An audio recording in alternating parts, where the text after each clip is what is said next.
মই নিশাটো ইয়াতে আছোঁ। মই জানো অবিনাশ ইয়াতে আছে। মই তাক লৈহে উভতি যাম।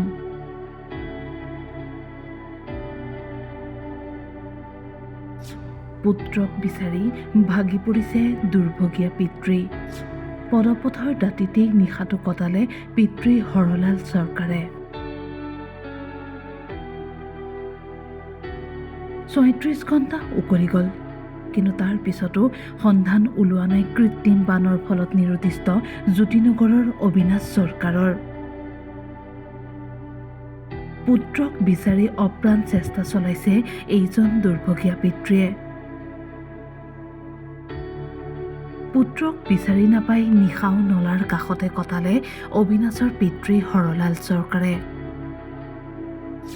কান্দি কান্দি নলাটোলৈ চাই ওৰে নিশা বহি ৰ'ল দুৰ্ভগীয়া পিতৃ হৰলাল চৰকাৰ। আশা কিজানিবা পুত্ৰৰ কোনো সন্ধান ওলায়। প্ৰশাসনে অভিযান সামৰাৰ পিছতো পুত্ৰক বিচাৰি নলাই নৰ্দমাই হাহাকাৰ পিতৃৰ অনুভৱ সেই নলাটোতে আছে পুত্ৰ অবিনাশ।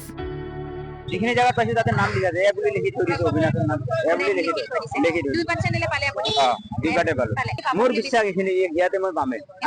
আৰু মোৰ পুত্ৰ আৰু মই দুয়ে একেলগে আহিছো, মই সেইটো জানো। মই আছো, পুত্ৰ এইখিনিতে আছে, মই সেইটো জানো। এইখিনিতে অকলে চলাই আছো, কিন্তু মই মাটি খান্দি ওলাব নোৱাৰো।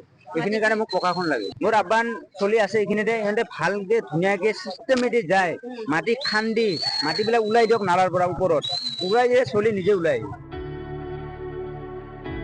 পুত্ৰক উদ্ধাৰৰ বাবে এতিয়া মুখ্যমন্ত্ৰীক কাতৰ আহ্বান দুৰ্ভগীয়া পিতৃ হৰলালৰ। নুনমাটিৰ পৰা জয়ন্ত দাসৰ ৰিপৰ্ট, টাইম 8।